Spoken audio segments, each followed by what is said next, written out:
Dear students, welcome to IACE. Today's our discussion, Constable Grant Test explanation. So first question, a contractor would take one worker and pay 75 rupees per day. If he not come to the work, so he has to pay 15 rupees to the contractor and a penalty as a penalty. 20 days later, the contractor paid to the workman, so 1140 rupees. Then how many days did the worker not attend the work? So ఆ worker అని అతను పని చేస్తే అంటే ఆ రోజు వచ్చి డ్యూటీకి వచ్చి పని చేస్తే 75 రూపాయలు ఇస్తారు.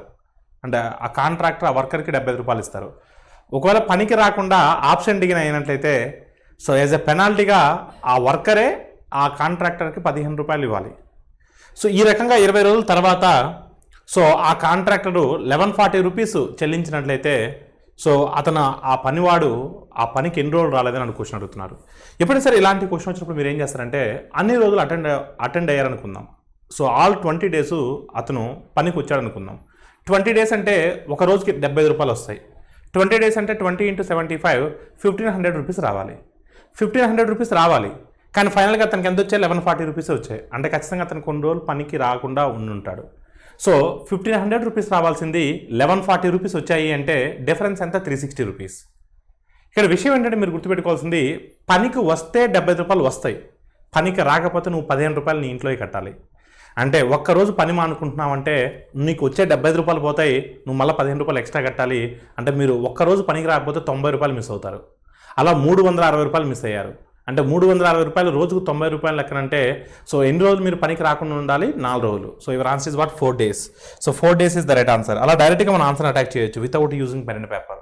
మరొకసారి చెప్తున్నాను చూడండి, ఇలాంటి క్వశ్చన్ మీకు ఎప్పుడైనా వచ్చినప్పుడు ఆల్ డేస్ ప్రజెంట్ అయ్యారనుకోండి, ఆల్ డేస్ ప్రజెంట్ అయ్యారనుకోండి, ప్రతిరోజు కూడా పనికి వచ్చారనుకోండి, ఆల్ డేస్ ప్రజెంట్. ఓకేనా? అన్ని రోజులు పనికి వచ్చారు అనుకుందాం. అన్ని రోజులు పనికి వస్తే పరిస్థితి ఏంటి? అన్ని రోజులు పనికి వస్తే సో అన్ని రోజులు అంటే 20 రోజులు, రోజుకి 75 రూపాయలు వస్తాయి. రోజుకి ఎన్ని వస్తాయి? 75 రూపాయలు వస్తాయి. అంటే మీకు మొత్తం 1500 రూపీస్ రావాలి. 20 × 75 1500 రూపీస్ మీకు రావాలి. కానీ మీకు వచ్చిందంతా 1140 రూపీసే. మీకు వచ్చిందంతా 1140 రూపీసే వచ్చాయి మీకు. అంటే ఎంత తక్కువ వచ్చాయి? 360 రూపీస్ తక్కువ వచ్చాయి. ఎందుకు తక్కువ వచ్చాయి? మీరు కొన్ని రోజులు పనికి రాకుండా ఉండుంటారు. ఒక రోజు పనికి వస్తే 75 రూపాయలు, అంటే మీరు పని చేస్తే వచ్చి 75 రూపాయలు. పనికి రాకపోతే మీరే 15 రూపాయలు పెనాల్టీగా ఆ కాంట్రాక్టర్కి మీరు చెల్లించాలి. అంటే మీరు ఒక రోజు పనికి రావట్లేదంటే సో మీకు 75 రూపాయలు కాదు మిస్ అయ్యేది, మీరు లాస్ అయ్యేది మీరు మొత్తం 90 రూపాయలు లాస్ అవుతారు. మీరు మొత్తం ఎంత లాస్ అవుతారు? 90 రూపాయలు లాస్. ఎందుకంటే మీకు వచ్చే 75 రూపాయలు మీకు రావు, ప్లస్ మీ ఇంట్లో డబ్బులు తెచ్చి నువ్వు 15 రూపాయలు కట్టాలి. సో ఈ రకంగా సో రోజుకు 90 రూపాయలు లెక్కన మరి 360 రూపాయలు మిస్ అవుతున్నారంటే పనికి ఎన్ని రోజులు రాకుండా ఉండాలి? 4 రోజులు రాకుండా ఉండాలి. So your answer is what? 4 days. Option C is the right answer. 75 liters milk in a jar. So at a dairy, another jar hold 45 liters of milk. What is the capacity of the bowl these two vessels to measure properly without wasting milk? ఒక పాల వ్యాపారి తన వద్ద గల పాత్రలో 75 లీటర్లు, ఇంకొక పాత్రలో 45 లీటర్ల పాలు కలవు. ఈ రెండు పాత్రలలో పాలను మిగలకుండా సరిగా సో పూర్ణాంకాల్లో కొలవగల సో పాత్ర సామర్థ్యం ఎంత? అంటే ఎగ్జాక్ట్గా కొలవాలి అంటే సో ఇలాంటి క్వశ్చన్ ఎప్పుడైనా సరిగా ఎటువంటి పాలు మిగలకుండా కరెక్ట్గా నెంబర్తో డివిజిబుల్ అవ్వాలి అంటే సో మరి ఎన్ని లీటర్ల దాంతో మనం కొలవాలి? ఆ పాత్ర సామర్థ్యం అనేది ఎంత ఉండాలి? అంటే ఈ రెండింటికి ఇలాంటి క్వశ్చన్ వచ్చినప్పుడు ఈ రెండింటికి మీరు ఏం చేయాలంటే గసాబా ఫైండ్ అవుట్ చేయాలి, హెచ్సిఎఫ్ ఫైండ్ అవుట్ చేయాలి. చూడండి 75 లీటర్స్ ఆఫ్ మిల్క్ 1 జార్లో ఉన్నాయి, అనదర్ జార్లో 45 లీటర్స్ ఉన్నాయి. అంటే మీరు కొలిచేటువంటి ఆ సామర్థ్యం ఆ యొక్క పాత్ర ఏదైతే ఉంటుందో, ఆ వెజల్ అయితే ఏదైతే ఉంటుందో సో ఎగ్జాక్ట్గా మనం దాన్ని క్యాన్సిల్ అవ్వాలి అంటే ఆ రెండింటికి హెచ్సిఎఫ్తో మనం తీసుకోవాలి. సో 75 15 ఏ టేబుల్లో మ్యాక్సిమం క్యాన్సిల్ అవుతాయండి? మ్యాక్సిమం అన్నాడు. 1 టేబుల్లో పోతాయి కానీ మ్యాక్సిమం అన్నాడు. 5 టేబుల్లో కూడా పోతాయి కానీ మ్యాక్సిమం. మ్యాక్సిమం అంటే 25 టేబుల్లో 45 క్యాన్సిల్ అవ్వదు. So your answer is what? So maximum అంటే 25 కానీ 25 టేబుల్లో 45 అనేది క్యాన్సిల్ అవ్వదు. కానీ మీరు 15 లీటర్స్ గల కొలవగల అంటే 15 లీటర్స్ పరిక్రమ కింద తీసుకుంటే ఎటువంటి పాలు మిగలకుండా సో 5 టైమ్స్ పోస్తారు దీంట్లో, దాంట్లో 3 టైమ్స్ పోస్తే ఎటువంటి పాలు మిగలకుండా ఎగ్జాక్ట్ నెంబర్ ఆఫ్ టైమ్స్ మీరు వాటిని సో షేర్ చేయగలుగుతారు. So your answer is what? 15. So option C is the right answer. Which are the following gives the best big result? అంటే ఏ యొక్క ఇచ్చినటువంటి ఈ యొక్క 4 ఆప్షన్స్లో మనం వాటిని సూక్ష్మీకరిస్తే ఏ యొక్క ఆప్షను పెద్ద వాల్యూని ఇస్తుంది, అంటే బిగ్ ఆన్సర్ అనేది ఇస్తుంది చూద్దాం. సో ఫస్ట్ ఆప్షన్ చూద్దాం. So 1/3 + 4/5. So 5 3s are 15, 15 + 4 19. So 19/5, 19/5. That 5 comes to the numerator 5/19, 5/19. So 5/19 ఎంత అవుతుందో మీరు దాన్ని క్యాలిక్యులేట్ చేయొద్దు, that will be less than 1, just keep a side. So ఇక్కడ 1 - 1/3 ఉంది. 1 - 1/3 అంటే 2/3. సో 2/3 కదా, 2/3 అనేది డినామినేటర్లో ఉంది. మరి అది పైకి వస్తే ఏమవుతుందండి, న్యూమరేటర్కి వస్తే 3/2 అవుతుంది. 3/2, 2 2s are 4, 4 + 3 7, 4 + 3 7. మళ్ళీ ఇది 31 కాదండి, 2 + 3/2. So 2 2s are 4, 4 + 3 7, 7/2. 7/2 ఉల్టా అవుతే ఏమవుతుందంటే 7/2 ఉల్టా అవుతే 2/7 అవుతుంది. అంటే 1 + 2/7, 1 + 2/7 అంటే సో 7 1s are 7, 7 + 2, 7 + 2 అంటే లేదా సింపుల్గా 1 2/7 రాయొచ్చు. 1 కన్నా ఎక్కువ, 2 కన్నా తక్కువ, 1 2/7 రాసేద్దాం. సో ఇప్పటికి మీరు చూస్తే 5/19 అనేది లెస్ దాన్ 1, కానీ ఇది మోర్ దాన్ 1. అంటే ఫస్ట్ ఆప్షన్తో కంపేర్ చేసుకుంటే సెకండ్ ఆప్షన్ అనేది పెద్దది. ఫస్ట్ ఆప్షన్ ఎలిమినేట్ చేయొచ్చు. ఇంకా ఇది చూద్దాం. సో 2 1/3 అంటే 2 1/3 ఎలా రాయొచ్చు? సో 2 1/3 అంటే 3 2s are 6, 6 + 1 7, 7/3. 7/3 కదా, 7/3 ఉల్టా అవుతే ఏమవుతుంది? 7/3 ఉల్టా అవుతే ఏమవుతుంది? 3/7 అవుతుంది. ప్లస్ 1 3/4, 7/4 అవుతుంది. 7/4 అవుతుంది. ఉల్టా అవుతే ఏమవుతుందంటే 4/7 అవుతుంది. 7/4 కాస్త 4/7 అవుతుంది. ఎల్సిఎం 7 అవుతుంది. 7/7 అంటే ఎగ్జాక్ట్గా 1 అవుతుంది. ఇదేంటండి, మోర్ దాన్ 1. ఇదేంటమ్మా, more than 1. So this is equal to 1. So 1 కన్నా ఎక్కువ ఉంది కాబట్టి ఈ ఆప్షన్ సి ఆప్షన్ ఎలిమినేట్ చేస్తున్నా. ఇప్పుడు ఇది కింద మనం క్యాలిక్యులేట్ చేస్తే క్వశ్చన్ మార్క్, ఇక్కడ మనం క్వశ్చన్ మార్క్ వాల్యూని మనం కన్సిడర్ చేయాలి. అంటే క్వశ్చన్ మార్క్ ప్లేస్లో ఏమొస్తుంది, సో ఆ వాల్యూ అనేది సో దీనికన్నా ఎక్కువ ఉంటే ఇది ఆన్సర్ అవుతుంది. ఈ క్వశ్చన్ మార్క్ వాల్యూ అనేది 1 2/7 తక్కువ ఉంటే సో బి ఆప్షన్ మీ ఆన్సర్ అవుతుంది. చూద్దాం ఒక్కసారికి మీరు జాగ్రత్తగా గమనిస్తే. సో ఈ వాల్యూని యువతలకి మీరు పంపించినట్లయితే ఇక్కడ ఎన్ని డెసిమల్స్ ఉన్నాయండి? 2 డెసిమల్స్ ఉన్నాయి. ఇక్కడ 2 డెసిమల్స్ ఉన్నాయి, ఇక్కడ 2 డెసిమల్స్ ఉన్నాయండి. ఒకసారి జాగ్రత్త చూడండి. న్యూమరేటర్లో 2 డెసిమల్స్ ఉన్నాయి, డినామినేటర్లో కూడా 2 డెసిమల్స్ ఉన్నాయి. 2 డెసిమల్స్కి 2 డెసిమల్స్ క్యాన్సిల్ అయిపోతాయి. దాని గురించి మీరు పట్టించుకోవాల్సిన అవసరం లేదు. అంటే 36 2s are ఎంత అండి? 72. 72 కదా, 72 × 2 కదా, 72 × 2 అంటే ఎంత వస్తుందండి? 144 వస్తుంది. ఎంత వస్తుందండి? 144 వస్తుంది. ఇక్కడ డెసిమల్స్ని క్యాన్సిల్ చేస్తున్నాను. 1728లో 2 డెసిమల్స్కి, 3.6లో 1 డెసిమల్కి, 0.2లో 1 డెసిమల్కి డెసిమల్ క్యాన్సిల్ అయిపోతే 36 × 2 72. So 1728/144 is equal to some X. ఒకసారికి మీరు చూస్తే దీన్ని మనం చేయాల్సిన అవసరం లేదండి. మీరు చేయాలంటే చేసుకోవచ్చండి. ఇది 12 క్యూబ్ పోతుంది. అంటే ఒకసారి మీరు చూస్తే సో ఇది 12 స్క్వేర్ కదా, 12 స్క్వేర్ అంటే 144. ఇది 12 క్యూబ్ అంటే 1728. సో అంటే 144 12 టైమ్స్ పోతుంది. అంటే x is equal 12. x is equal to what? 12. x is equal 12. కానీ ఇది ఏంటమ్మా, ఆప్షన్ బి అనేది 1 పాయింట్ సంథింగ్. This is 12. అంటే ఉన్న ఆప్షన్స్లో పెద్ద ఫలితాన్ని ఇచ్చేటువంటి ఆప్షన్ ఏదండి? Option D. Option D is the right answer. So next question, 5³ + 5⁴ + 5⁵, 5⁵, 5⁵. So divided by, so 5⁴ + 5² + 5³ + 5⁴ + 5⁵ whole to the power of 1/2. ఒకసారికి మీరు గమనించినట్లయితే, ఆల్ ఆఫ్ యూ ఒకసారికి మీరు గమనించినట్లయితే ఇక్కడ నేను ఫస్ట్ దాంట్లో 5² కామన్ తీస్తున్నానండి. న్యూమరేటర్లో 5² కామన్ తీస్తున్నాను. న్యూమరేటర్ వరకు 5² కామన్ తీస్తే మనకి ఏం మిగులుతుందండి? 5⁴1, 5² 5³ 5⁴, 5⁵ మిగులుతుంది. సో న్యూమరేటర్ వరకు నేను ఏం కామన్ తీసానండి? సో 5² కామన్ తీసాను. ఒకసారికి మేము చూస్తే డినామినేటర్ కూడా అదే ఉంది చూడండి. డినామినేటర్ కూడా అదే ఉంది కాబట్టి క్యాన్సిల్ అయిపోతుంది. అప్పుడు క్యాన్సిల్ అయిపోతుంది కదా, ఎగ్జాక్ట్ క్యాన్సిల్ అయిపోతుంది కదా. సో హోల్ పవర్ ఏముందండి? హోల్ పవర్ 1/2 ఉందండి. అప్పుడు దీనికి క్యాన్సిల్ అయిపోతే 5⁴2 హోల్ పవర్ 1/2 అండి. అప్పుడు 2కి కూడా క్యాన్సిల్ అయిపోతే సో మీ ఆన్సర్ ఏమవుతుందండి? 5 అవుతుందండి. So your answer is what? Option A. Option A is the right answer. There are 2100 soldiers in one defense service. So they have enough food stocks for 50 days while some of them go on vacation. So food stock are enough for 75 days. So how many soldiers went on vacation? ఒక రక్షక సేవలో 2000 కొంతమంది సైనికులు ఉన్నారండి. వారికి సరిపడ 50 రోజులు సరిపడ ఆహారం కలదు. వాళ్ళ కొంతమంది సెలవులపై వెళ్ళగా ఆహారపు నిల్వలు 75 రోజులకు సరిపోనండి. అయితే సెలవులపై వెళ్ళినటువంటి సైనికులు ఎంతమంది? ఇక్కడ క్వశ్చన్ ఏంటంటే ఆ సైనిక శిబిరంలో 2100 మంది అంటే 2100 సైనికులు ఉన్నారండి. అంటే 2100 మంది ఉండే మాట అయితే వాళ్ళకి 50 రోజులకు సరిపడుతుందండి. 50 రోజులకు వస్తుందండి ఫుడ్ అనేది, 50 రోజులకు వస్తుంది. మరి 75 రోజులకు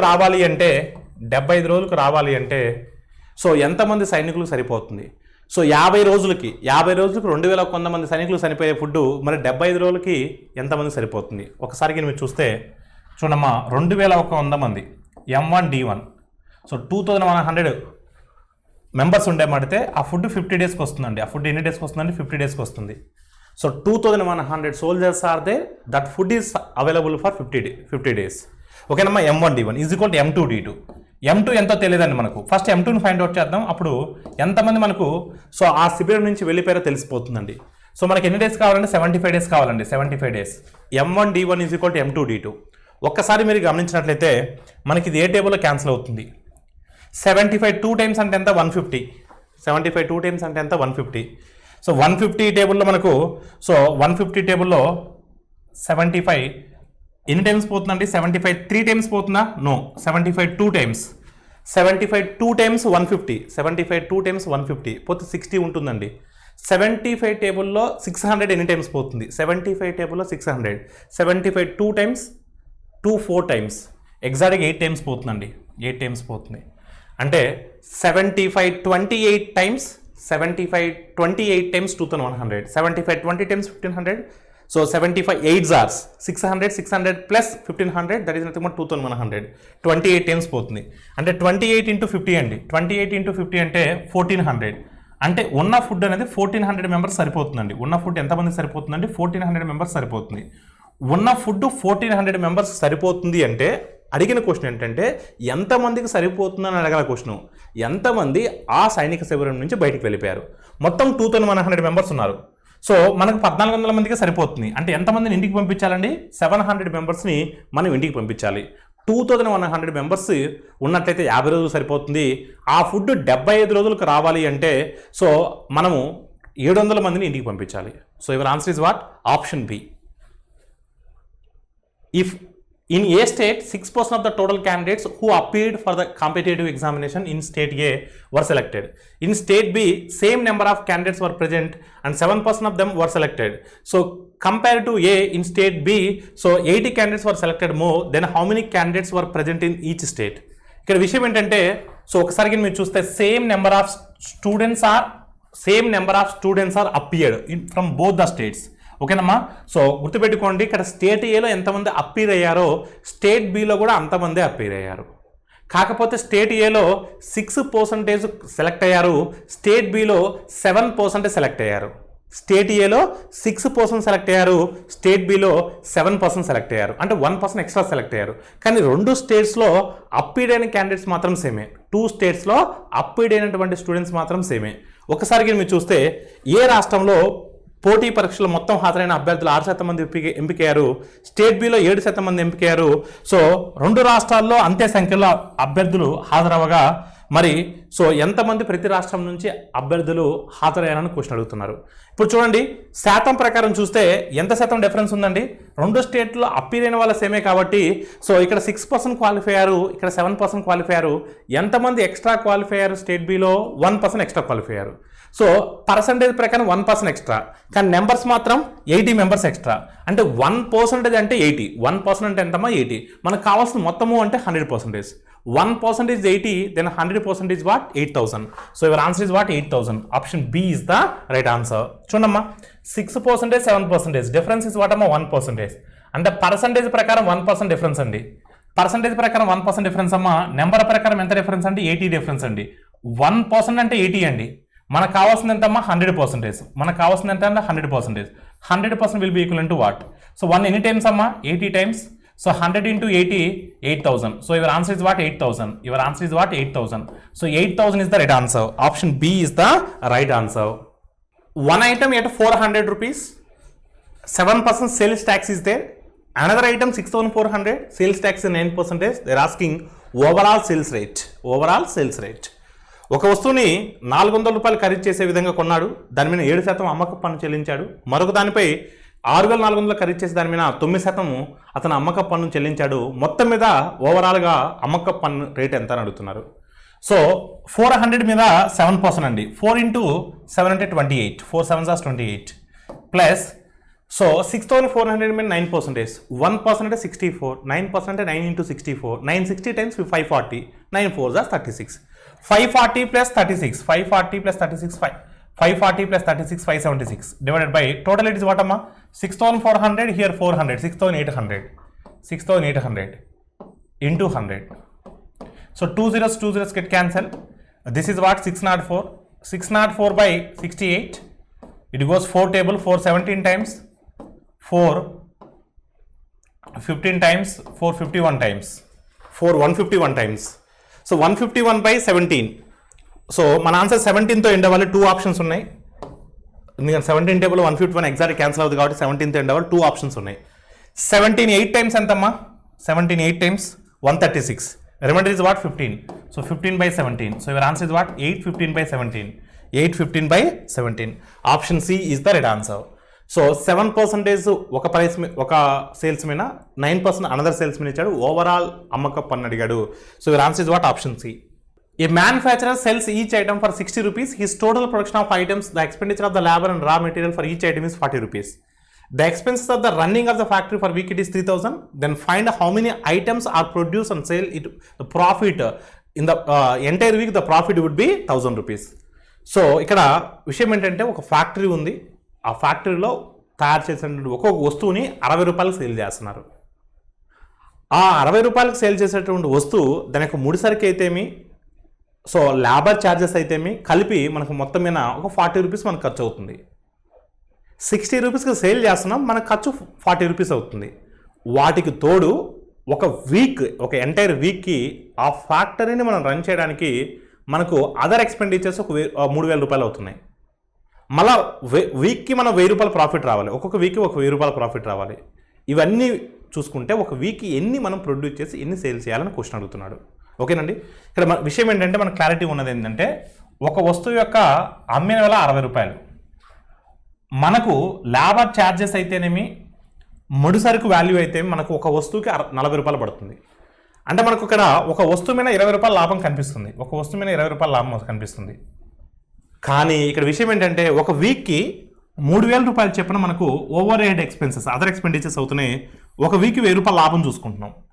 అంటే మనకు 4000 రూపాయలు రావాలి. ఒక వీక్కి 4000 రూపాయలు రావాలి. ఒక వీక్ ఎంత రావాలి? 4000 రూపాయలు రావాలి. ఒక వీక్కి 4000 రూపాయలు రావాలి. ఒక వస్తువు మీద ఎంత వస్తుంది? 20 రూపాయలు వస్తుంది. ఎందుకంటే 60 రూపాయలకు అమ్ముతున్నాం, 40 రూపాయలు మనకి ఎక్స్పెండిచర్ అవుతుంది. అంటే ఒక వస్తువు మీద మనకి 20 రూపాయలు వస్తుంది, మనకు 4000 రూపాయలు రావాలి. 1000 రూపాయలు లాభం రావాలంటే అలాంటప్పుడు వీక్ ఎన్ని వస్తువులు అమ్మాలి? వీక్ ఎన్ని వస్తువులు అమ్మాలంటే 200 వస్తువులు అమ్మాలి.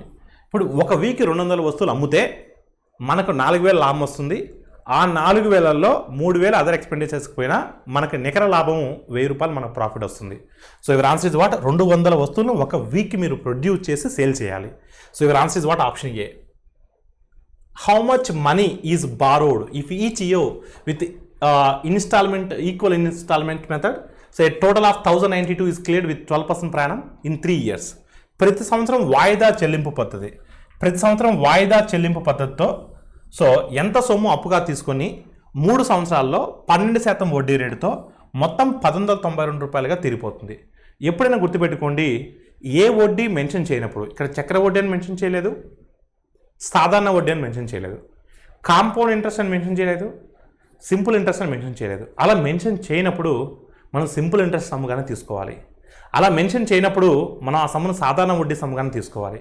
సో పర్టికులర్గా ఎక్స్క్లూజివ్గా కాంపౌండ్ ఇంట్రెస్ట్ చక్ర వడ్డీ అని మెన్షన్ చేసినప్పుడు మాత్రమే చక్ర వడ్డీ తీసుకోవాలి. అలా క్లియర్ అండి. అది ఇప్పుడు నాకు ప్రిన్సిపల్ ఎంతో తెలియదండి, నాకు ఎంత సొమ్ము తీసుకున్నారో తెలియదండి, 100 రూపాయలు అనుకుంటున్నాను. సో స్టార్టింగ్ నేను పే చేయాల్సింది 100 రూపాయలు అనుకుంటున్నాను. ఓకేనమ్మా. స్టార్టింగ్ మీకు ఫార్ములా కూడా ఉంటుందని మీ బుకీస్ ఆన్సర్స్లో ఫార్ములా కూడా ఉంటుంది.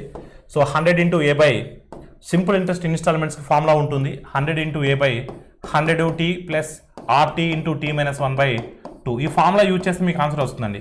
కానీ ఈ ఫార్ములా మీరు గుర్తుపెట్టుకోవాలంటే టైం పడుతుందండి. అందుకని మనం ఆ ఫార్ములాని యూజ్ చేయమండి. సో మీ బుకీస్ ఆన్సర్స్ ఇదే ఫార్ములా ఉంటుందండి. నేనేమంటున్నానంటే మనకి ఎంత పే చేయాలో తెలియదు కాబట్టి నేను 100 రూపీస్ అనుకుంటున్నాను. మొదటి ఇన్స్టాల్మెంట్ పే చేసేటప్పుడు మొదటి డేనే పే చేస్తాం కాబట్టి మనకి ఎటువంటి ఇంట్రెస్ట్ అనేది యాడ్ అవ్వదు. ఎందుకంటే టైం పీరియడ్ 0 కాబట్టి సో ఇంట్రెస్ట్ అనేది 0 అవుతుంది. ఓన్లీ అసలు మాత్రమే పే చేస్తున్నాను. రెండో ఇన్స్టాల్మెంట్ పే చేసేటప్పుడు ఇది మొదటి ఇన్స్టాల్మెంట్ మొదటి సంవత్సరం స్టార్టింగ్లో పే చేస్తున్నాను.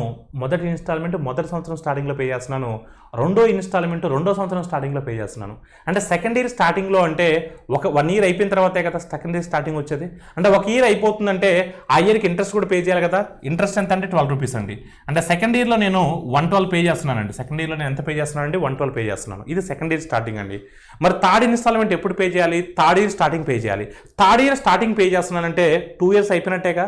2 ఇయర్స్ అయిపోయాయంటే 100తో పాటు 2 years interest 1 year interest 12, 2 years interest 24 pay చేయాలి కదా.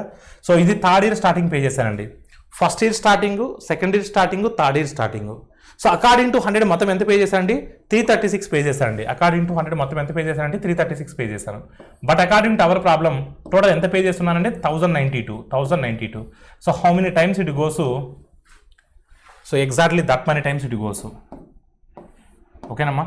సో చూడమ్మా 336 టేబుల్లో 1092 క్యాన్సిల్ అవుతుందండి, అవ్వదు. అందుకని 4 టేబుల్లో క్యాన్సిల్ చేస్తున్నానండి. 425 టైమ్స్. సో 4 టేబుల్లో 4 9s are 32. 4 9s are 32. So remainder is what అమ్మా 1 16 అంటే 4 4s are 494 టైమ్స్ 336 అండి. 494 టైమ్స్. ఓకేనండి. 4 9s are 4 8s are 4 9s are కాదు 4 8s are 4 8s are 32. So 4 4s are 484 times. 484 times is what 336. So 84 table ఎన్ని times పోతుందండి? 84 table ఎన్ని times పోతుందండి? ఎగ్జాక్ట్గా 13 టైమ్స్ పోతుందండి. ఎగ్జాక్ట్గా ఎన్ని టైమ్స్ పోతుందండి? 13 టైమ్స్ పోతుంది. 84 13 times 1092. 84 10 times 840. 84 3 times 192. So 84 3 times 84 3 times అంటే 252. 252 ప్లస్ 840 1092. ఎగ్జాక్ట్గా 13 టైమ్స్ పోతుందండి. సో 13 into 25 అండి. 13 into 25. 1325 times 325. So 1225 times 300. 125 25 plus 300 325. అంటే ఒక్కొక్క ఇన్స్టాల్మెంట్కి మీరు 325 రూపీస్ పే చేసినట్టయితే 3 సంవత్సరాల్లో మొత్తం 1992గా మీరు చెల్లిస్తారు. So your answer is what 325. మీరు ఆ ఫార్ములాలో సబ్స్టిట్యూట్ చేసుకున్నా కూడా మీకు 325 వస్తుందండి. A gives 5000 rupees for a period of 2 years to B. So 3000 for a period of 4 years to C. So the total interest paid by both of them at the same rate of interest is 2200. Then the rate of interest is what? A 5000 రూపాయలు 2 సంవత్సరాల కాలానికి Bకి, 3000 రూపాయలు 4 సంవత్సరాల కాలానికి Cకి ఒకే బారు వడ్డీతో అప్పు తీసుకుంటే so వారిద్దరూ Aకి చెల్లించిన మొత్తం వడ్డీ 2200 రూపాయలు అయితే సంవత్సరానికి వడ్డీ రేట్ ఎంత? చూడండి మనకు సో ఏ అనేవాడు B కొంత ఇచ్చాడు, C కొంత ఇచ్చాడు. ఇద్దరి దగ్గర నుంచి కలిపి 2200 రూపాయలు వడ్డీగా తీసుకున్నాడు. సో ఏకి ఎంతైతే వడ్డీ రేటుకి ఇచ్చాడో బీకి కూడా అంతే వడ్డీ రేటుకి ఇచ్చాడు. అయితే మనకు వడ్డీ రేట్ ఎంత అడుగుతున్నారు? వడ్డీ రేట్ ఎంత అడుగుతున్నారు? వడ్డీ రేటు మనకు తెలియదు, కానీ అసలు తెలుసు, కాలం తెలుసు, ప్రిన్సిపల్ తెలుసు, టైం పీరియడ్ తెలుసు. చూడండి 1 సంవత్సరానికి అంటే 5000 అండి. మన 2 ఇయర్స్ కంటే ఎంత అవుతుందంటే 10,000 అవుతుంది. సో 1 ఇయర్ కంటే 3000 అండి. 4 ఇయర్ కంటే ఏమవుతుందండి 12,000 అవుతుంది. 12,000 ప్లస్ 10,000 22,000 అవుతుంది. So 12,000 plus 10,000 22,000. Overall principal is 22,000. Overall interest is 2,200. Overall interest is 2,200. Overall principal is 22,000. On 22,000, 2,200 is how much percentage? So how much percent? 10%. So your answer is what? Option D. Option D is the right answer. మరొకసారి చెప్తున్నాను చూడండి. So ఏకి 5,000 rupees ఇచ్చాడు. So ఎన్ని సంవత్సరాలకమ్మా? 2 years కండి. Sir మీరు P into T ఎందుకు చేస్తున్నారు సార్? మనం జనరల్గా యూజ్ చేసేటువంటి simple interest formula PTR percentage. మనకి జనరల్గా కూడా R తెలిస్తే T తెలిస్తే R ఇంటూ T చేస్తాం కదా. మనకు R తెలిస్తే T తెలిస్తే R ఇంటూ T చేస్తాం. కానీ మనకి ఇక్కడ R తెలియదు. అలాంటప్పుడు P ఇంటూ T చేయడంలో తప్పేంటి? 3 వేరియబుల్స్ మల్టిప్లికేషన్ ఫార్మేట్లో ఉన్నప్పుడు ఏ రెండింటినైనా మనం మల్టిప్లై చేసుకోవచ్చు, ఏ రెండింటినైనా మనము సో మల్టిప్లై చేసుకోవచ్చు, తప్పేం లేదు. అందుకే నాకు P తెలుసు, T తెలుసు కాబట్టి P ఇంటూ T చేస్తున్నాను. సో ప్రిన్సిపల్ కాన్స్టెంట్ కదా అని మీరు ఎందుకు మల్టిప్లై చేస్తున్నాను అడగొద్దు. ఓకేనమ్మా, P ఇంటూ T ఏదైనా చేయొచ్చు. సో అంటే ఏకి ఓవరాల్గా 10,000 ప్రిన్సిపల్, అంటే ఏకి ఓవరాల్గా 10,000 మీద ఇంట్రెస్ట్ క్యాలిక్యులేట్ చేస్తాం. ఇక బి విషయానికి వచ్చామంటే సారీ ఏ బీకి ఇచ్చాడు, అంటే బీకి దిస్ ఇస్ వాట్ బి. ఎందుకంటే ఏ అనేవాడు బీకి ఇచ్చున్నాడు. ఏ అనేవాడు ఎవరికి ఇచ్చున్నాడమ్మా? బీకి ఇచ్చున్నాడు. సో ఏ అనేవాడు బీకి ఇచ్చున్నాడు. So this is B. So total ఎంతమ్మా? 10,000. టోటల్ ఎంత అండి? 10,000. ఇంకా సి విషయానికి ఏ సికి ఇచ్చున్నాడమ్మా. ఎంత ఇచ్చినాడు? 1 ఇయర్కి 3,000. సో ఎన్ని ఇయర్కి అంటే అది 4 ఇయర్స్కి. 4 ఇంటూ 3,000 12,000. అంటే ఓవరాల్ ప్రిన్సిపల్ ఈస్ వాట్ అండి 22,000. Overall principal is 22,000. Overall interest is what 2,200. Overall interest is what 2,200. So 2,200 is what percentage of 22,000. So what percentage of 22,000 how much percent అంటే 10%. How much percentage 10%. 2,200 అనేది 22,000లో exactly 10% ఉంటుంది. So చాలామంది ఈ లాజిక్ని identify చేయకుండా వాళ్ళు X అనుకుని వెళ్తారు, ఆ సర్కస్ అవుతుంది. లేదా కొంతమంది త్రూ ఆప్షన్ ద్వారా వెళ్తారు, అది టైం పడుతుంది. సో ఈ విధంగా డైరెక్ట్గా అటాక్ చేయొచ్చు మీకు. సో త్రిభుజం ఏబిసి, త్రిభుజం DF are similar triangles. BC is equal 3, EF is equal 4. So త్రిభుజం ABC area 54 square centimetres. However so DF area is what? So రెండు స్వరూప త్రిభుజాలు ఉన్నాయండి, సిమిలర్ ట్రయాంగిల్స్ అంటాం. స్వరూప త్రిభుజాలు ఉన్నాయి. మనకు బీసీ ఇచ్చినాడు, ఈఎఫ్ ఇచ్చినాడు. ఏబీసీ వైశాల్యం 54 చదరపు సెంటీమీటర్లు అయితే మరి డిఎఫ్ వైశాల్యం ఎంత? చూడమ్మా, ఎప్పుడైనా గుర్తుపెట్టుకోండి, ఏబీసీ డిఎఫ్ అనేవి రెండు స్వరూప త్రిభుజాలు అయినప్పుడు గుర్తుపెట్టుకోండి. ఏబీసీ ఓకేనమ్మా. సో డిఎఫ్ రెండు సిమిలర్ ట్రయాంగిల్స్ అయినప్పుడు, డిఎఫ్ రెండు సిమిలర్ ట్రయాంగిల్స్ అయినప్పుడు మనకు రూల్ ఏంటంటే sides, corresponding sides AB square by DE square is equal to ఓకేనమ్మా BC square by EF square is equal to AC square by DF square is equal to so త్రిభుజం ఓకేనమ్మా ABC త్రిభుజ వైశాల్యము by DF త్రిభుజ వైశాల్యము. Area of triangle ABC by area of triangle DF. మనము ఈ rule మనం అప్లై చేయొచ్చండి. ఎప్పుడండి ఈ రూల్ మనం అప్లై చేసేది? So triangle ABC and triangle DF are both are similar triangles. త్రిభుజం ఏబీసీ, త్రిభుజం డిఎఫ్ అనేవి రెండు స్వరూప త్రిభుజాలైనప్పుడు వాటి యొక్క కరస్పాండింగ్ సైడ్స్ యొక్క స్క్వైర్స్ సో అదేవిధంగా దాని యొక్క వైశాల్యానికి సమానం అవుతుందండి. ఇప్పుడు మనకు బీసీఎఫ్ గురించి మాట్లాడుతున్నాడు, బీసీఎఫ్ గురించి మాట్లాడుతున్నాడు, ఏరియాస్ గురించి మాట్లాడుతున్నాడు. అందుకని ఈ రెండింటిని ఈక్వల్ చేస్తామండి. సో బీసీ స్క్వేర్ అంటే ఎంత అవుతుందని 9 అవుతుంది, ఈఎఫ్ స్క్వేర్ అంటే ఎంత అవుతుంది 16 అవుతుంది, ఏబీసీ ఎంతమ్మా 54, మనకు కావాల్సిన డిఎఫ్ దీని సమ్ ఎక్స్ అనుకుందాం. 9 1s are 9 6s are so X is equal what 16 × 6 96. అప్పుడు మనకు డిఎఫ్ అనేది ఎంత అవుతుందండి? సో డిఎఫ్ అనేది ఎంత అవుతుందమ్మా 96 అవుతుంది. So your answer is what? Option D. Option D is the right answer. The dimensions of a rectangle are 30 by 20. A 1.5 meters wide inside path was built. Then find the cost of the flattened path. So if 1 rupee 75 paisa per square meters. ఒక దీర్ఘచతురస్రాకార కొలతలు so 30 మీటర్లు 20 మీటర్లు దాని చుట్టూ లోపల వైపు 1.5 metre వెడల్పు గల బాటను నిర్మించారు. దాన్ని చదును చేయడం కోసం ఒక చదరపు మీటర్కి ₹1.75 వంతున ఖర్చు చేస్తే మొత్తం ఎంత ఖర్చు అవుతుంది? ఫస్ట్ ఆఫ్ ఆల్ ఆ బాట వైశాల్యం మనం కనుక్కోవాలి. సో ఆ పాత్ ఏరియా మనం ఫైండ్ అవుట్ చేయాలి. ఒక రెక్టాంగిల్ ఫీల్డ్ ఉందండి, ఇన్సైడ్ పాత్ అండి. ఏ పాత్ అండి? Inside path. సో మనకు రెక్టాంగిల్ యొక్క డైమెన్షన్స్ ఇచ్చున్నారు. డైమెన్షన్స్ ఎంత ఇచ్చున్నారమ్మా 30 20. So 30 is the length, 20 is the breadth. So inside path అండి, ఇన్సైడ్ పాత్. ఆ పాత్ విత్ ఎంత ఇచ్చున్నారమ్మా 1.5 ఇచ్చున్నారండి. పాత్ విత్ ఎంత ఇచ్చున్నారండి 1.5. సో ముందు మనం ఆ యొక్క పాత్ యొక్క ఏరియా ఫైండ్ అవుట్ చేయాలి. ఆ బాట వైశాల్యం మనం ఫైండ్ అవుట్ చేయాలి. Path with W is equal to 1.5 ఇచ్చున్నారండి. ఎప్పుడైనా గుర్తుపెట్టుకోండి, ఇన్సైడ్ పాత్ ఇచ్చినట్లయితే మీకు inside path that path area will be equal to path area. ఓకేనమ్మా. సో ఆ బాట వైశాల్యము is equal to path area will be equal to inside path ఇచ్చినప్పుడు. సో 2W ఇంటూ గుర్తుపెట్టుకోండి. So 2W into L plus B minus 2W గుర్తుపెట్టుకోండి. ఒకవేళ inside path కాకుండా out సైడ్కి పాత్కి అయినట్లయితే ఇక్కడ -2W దగ్గర +2W తీసుకుంటాం. గుర్తుపెట్టుకోండి. ఇన్సైడ్ పాత్ లోపల బాట వైశాల్యము అడిగితే సో మనకు -2W వస్తుంది. ఇక్కడ బయట బాట వైశాల్యం అడిగితే +2W వస్తుంది. W అంటే బాట వెడల్పు, W అంటే విడ్త్ ఆఫ్ ద పాత్. ఇక్కడ మనకు W తెలుసు, L తెలుసు, B తెలుసు. W అంటే అంతా 1.5, 1.5 × 2 అంటే 3, L అంటే 20, సో B అంటే L అంటే 30, B అంటే 20, L ప్లస్ B అంటే 50, 50 మైనస్ 2W, 2W అంటే 3, 50 మైనస్ 3 అంటే 47. సో ఏరియా ఈజ్ వాట్ అమ్మా 47 × 3 141. సో పాత్ ఏరియా ఈజ్ 141 చదరపు సెంటీమీటర్లు, చదరపు మీటర్లు. ఇప్పుడు మనకు 1 మీటర్ ఖర్చు ఎంత అండి 1.75. అమ్మ 1.75 మనం 1/3/4 అని రాయొచ్చా? 1.75ని 1 3/4 రాయొచ్చా? 1 3/4ని మనం సో 7/4 అని రాయొచ్చా? 1 3/4ని మనం 7/4 అని రాయొచ్చా? రాయొచ్చు. 7/4 అని రాయొచ్చు. ఎస్. సో 4 టేబుల్ తగిన మీరు క్యాన్సిల్ చేస్తే 445 times 140, 445 times 435 times 435 times is what అమ్మా? 140. 435 times 435 times 235 times 70, 72 times 140, 435 times 4 ఎన్ని టైమ్స్ అండి? 4 ఎన్ని టైమ్స్ అమ్మ? 1.2 times 0.25 times. So 35.25 into 7, 735 times అండి. 730 times 2 10 7 5 35, 35 plus 2 10 245. So 245 plus 7 into 0.25 1.75, 1.75 plus 245, so 246.75, 246.75. So your answer is what అమ్మా? 246.75. Total cost it is 246.75. Option B is the right answer.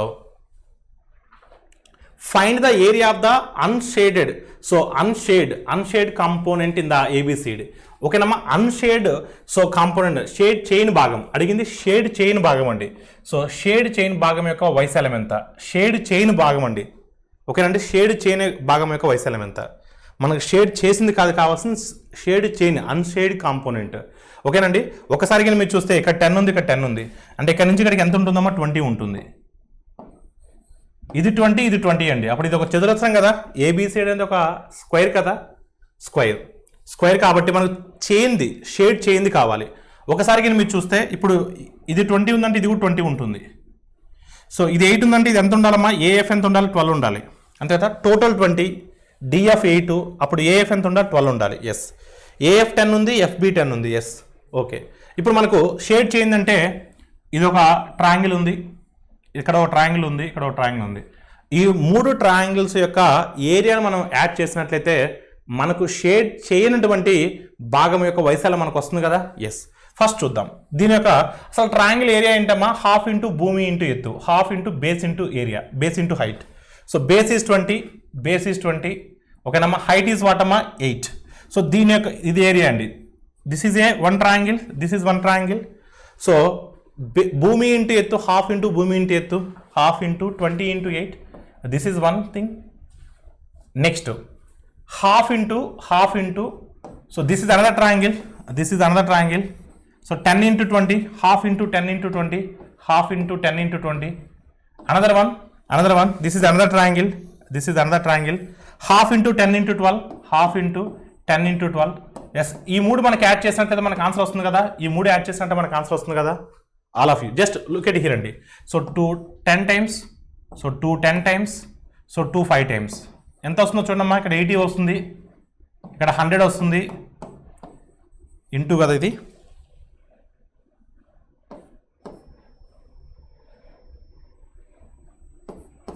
So ఇక్కడ ఎంత వస్తుందమ్మా? 60 వస్తుంది. సో మొత్తం ఎంత వస్తుందండి? 160. So 240. So your answer is what? 240. So 240 is the right answer. 240 is the right answer. Option A is the right answer. ఒకవేళ ఇదే క్వశ్చన్లో షేడ్ చేసిన ఏరియా అడిగాడు అనుకోండి. So what is the area of the so shaded path, shaded area అని అడిగినప్పుడు so ఇది ఒక స్క్వేర్ కదా. Square area is what? Side into side, 20 into 20 400. So out of 400 if you subtract 240, 160. So your answer remaining is what? 160. కాబట్టి మీకు 160 అనే option కూడా ఇచ్చున్నాడండి, 160 అనే ఆప్షన్ కూడా ఇచ్చినాడు. But your right answer is what? 240. అడిగింది ఏంటంటే క్వశ్చన్ ఏంటంటే అడిగింది షేడ్ చైన్ భాగం, unshaded area. All of you clear అండి. అదే next question. X is equal to under root of √5 + 1/√5 - 1. So ఈ ఎక్స్ప్రెషన్ వాల్యూ అడుగుతున్నారు. సో ఒకసారి మీరు చూస్తే ఇక్కడ డినామినేటర్లో మైనస్ ఉంది కాబట్టి న్యూమరేటర్ని డినామినేటర్ని నేను √5 + 1తో మల్టిప్లై చేస్తాను. అంటే రేషనలైజేషన్ చేస్తున్నాను. ఒకసారి ఇక్కడ మీరు గమనిస్తే న్యూమరేటర్ వాల్యూ చూసినట్లయితే a + b into a + b అంటే a + b హోల్ స్క్వేర్. ఆ హోల్ స్క్వేర్కి అండర్ రూట్ క్యాన్సిల్ అవుతుంది. అంటే సింపుల్గా √5 + 1 హోల్ స్క్వేర్. ఇది ఎక్కడ ఉందండి? అండర్ రూట్లో ఉందండి, అది మర్చిపోవద్దు, అండర్ రూట్లో ఉంది. డివైడెడ్ బై ఇక్కడ మనకు a - b into a + b అంటే a² - b². a² - b² అంటే √5 whole square - 1 square. √5 whole square అంటే 5, 5 - 1 అంటే 4. అండర్ రూట్ ఆఫ్ 4 వస్తుందండి, అండర్ రూట్ ఆఫ్ 4 వస్తుంది. సో అప్పుడు ఈ స్క్వేర్కి అండర్ రూట్ క్యాన్సిల్ అవుతే √4 అంటే 2 వస్తుంది. అంటే √5 + 1/2. This value will be equal to what X అంటే √5 ఈజ్ ఈక్వల్ టు 2x - 1 అని రాసుకోవచ్చు కదా. ఈ 2 యువతలకు పోతే 2x అవుతుంది, ఈ +1 యువతలకు వస్తే -1 అవుతుంది. ఇప్పుడు స్క్వేరింగ్ అని బోత్ సైడ్ చేయండి. 5 is equal to 4x² - 4x + 1. ఈ 5 కూడా అవతలకు వచ్చేస్తే ఏమవుతుందండి ఇప్పుడు 4x². 0 is equal to 4x² - 4x -4. 4ని కామన్ తీసి 4ని యువతలకు పంపించండి. అప్పుడు ఏమొస్తుందండి మనకు 4ని కామన్ తీసేయండి. అప్పుడు x² - x -1 is equal to ఏమొస్తుందంటే 0 వస్తుంది. So finally x² - x -1 is equal to what 0. Option C is the right answer. So next question 3 + 5 + 7 and so on up to n terms. డినామినేటర్లో 5 + 8 + 11 up to 10 terms. ఒకసారి మీకు చూస్తుంటే ఇక్కడ మనకు లవం కావచ్చు, హారం కావచ్చు, రెండు కూడా అర్థమెటిక్ ప్రోగ్రెషన్లో ఉన్నాయి. సో అంక శ్రేణిలో ఉన్నాయి. ఇక్కడ మొదటి టర్మ్ ఏంటమ్మా 3. సో కామన్ డిఫరెన్స్ ఎంతమ్మా 2. మనకి ఎన్ని టర్మ్స్ ఉంటాయి తెలియదు, n టర్మ్స్ ఉంటాయి. ఆ n వాల్యూనే మనం ఫైండ్ అవుట్ చేయాలి. సో న్యూమరేటర్ వాల్యూ వరకు మనం చూసినట్లయితే first of all some of n terms is equal to some of n terms formula is equal to n/2 into 2a plus n - 1 into d. a is first term, d is common difference, n is number of terms. ఇక్కడికి మీరు apply చేసినట్లయితే n/2 into 2a, a అంటే 3 కదా. So 2 into 3 6, n - 1 into d. d అంటే ఎంత ఇక్కడ common difference is 2. So n/2 into 6 అంటే 3n. So n/2 into 2 అంటే 2కి 2 క్యాన్సిల్ అవుతే n ఇంటూ n n². ఇక్కడ 2కి 2 క్యాన్సిల్ అవుతే మనకు 2కి 2 క్యాన్సిల్ అవుతే n into -n -1 -n is equal to మనకి ఎంత వస్తుందండి n² + 2n వస్తుంది. n² + 2n వస్తుంది. Numerator value is n² + 2n. So denominator value here a is equal to 5, d is equal to 3, so n is equal to 10. అప్పుడు మనకు number of sum of the terms ఏమవుతుందండి so 10/2 into n/2 into so 2a a అంటే 5, 2a plus n - 1 into d. n అంటే 10, 10 - 1 అంటే 9, d అంటే 3, 9 into 3 27, 27 plus 10 37, 37 into 10 370, 370/2 185. Denominator value is 185. Numerator value is n² + 2n by denominator value is 185. So is equal to 7 ఇచ్చున్నారు. So n² + 2n is equal to 185 into 7. 185 into 7. 187 hours. 187 hours is what? 1260. 7 5s are 35. 35 plus 1260, 1295. 1295. 7 5s are 35. 7 8s are 7 18 times. 7 18 times.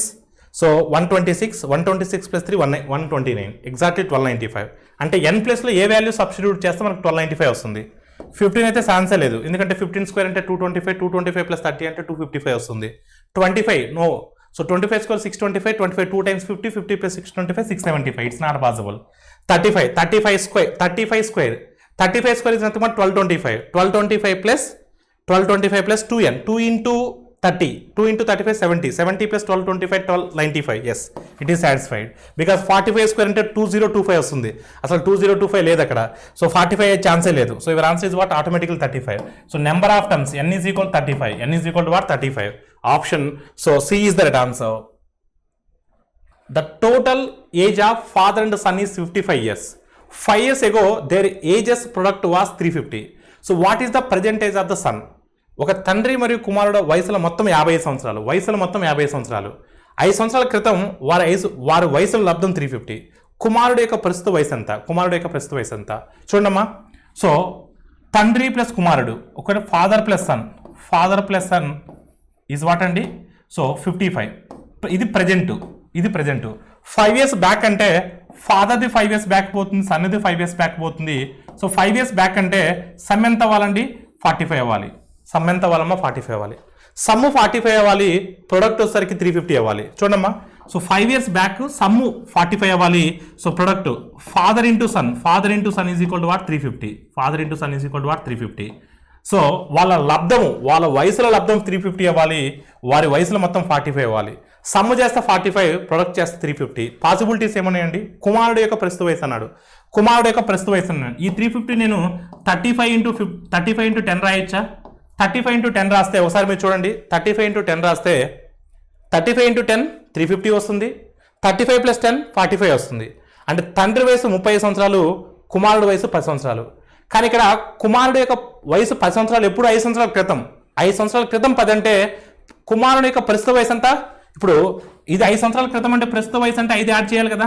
5 add చేస్తే ఏమవుతుంది? 15 అవుతుంది. అంటే కుమారుడు యొక్క ప్రస్తుత వయసు 15, తండ్రి యొక్క ప్రస్తుత వయసు 40 అవుతున్నప్పుడు అంతే కదా, +5 యాడ్ చేయాలి. 40 + 15 సో 55 అవుతుంది. ప్రజెంట్ వాళ్ళిద్దరి యొక్క వయసులో మొత్తం 55, 5 సంవత్సరాల క్రితం 45. సో కుమారుని యొక్క ప్రస్తుత వయసు 15 సంవత్సరాలు. Option A is the right answer. Out of 20 electrical bulbs, 4 were damaged in a bag. If 2 bulbs are picked at random, what is the probability that at least one of them will not be damaged? మొత్తం 20 electrical బల్బుల్లో 4 పాడైనవి ఒక సంచిలో ఉన్నాయి. యాదృచ్ఛికంగా 2 బల్బులు తీస్తే వాటిలో కనీసం ఒకటైనా పాడైంది కాకపోవడానికి సంభావ్యత ఎంత? నేనేం చేస్తాను, సింపుల్గా 1 - అన్నీ కూడా పాడైంది కాకుండా ఉండే విధంగా చూసుకుంటున్నాను. సో అన్ని అంటే మొత్తం 20లో 4 పాడైపోయినాయి, కరెక్ట్గా ఉన్న బల్బులన్నీ 16.